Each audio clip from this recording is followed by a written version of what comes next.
a Marine comes home from the war after more than 70 years. David Tincher never knew his great-uncle Harry Tye, but he had vivid memories of his grandmother gazing at the picture on her mantel of the big brother who never came home from the war. Every year at Christmas and his birthday, she would cry about him and say, if they ever find him, bring him home and take him to Arlington. That's where we want him to be.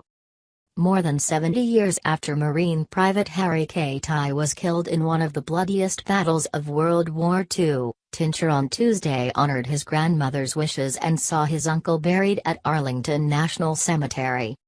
Tincher, 50, with his wife, Lori, and daughter, Morgan, the only members of the family able to make the journey, traveled from their home in Murfreesboro, Tennessee under drizzling skies and barren trees. They watched as Tye received a funeral with full military honors.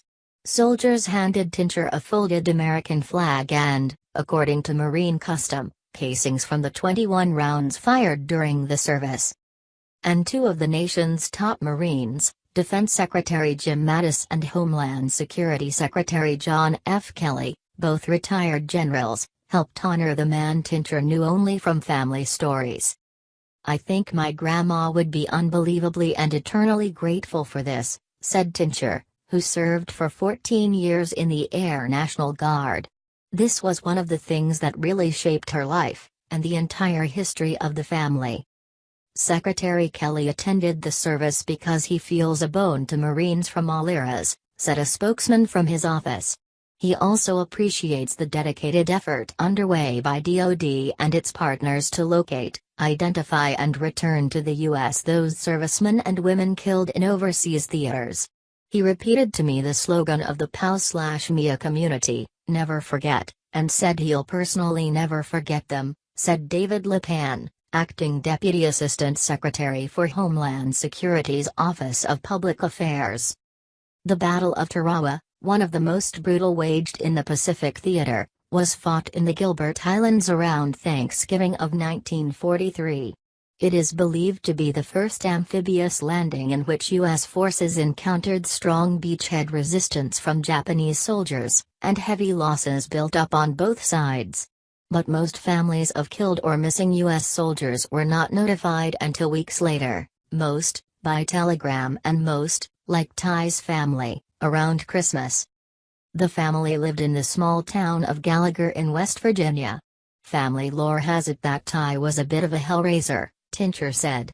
He was also one of 5 brothers to fight in World War II, Tincher said. And he was the only one to not make it home.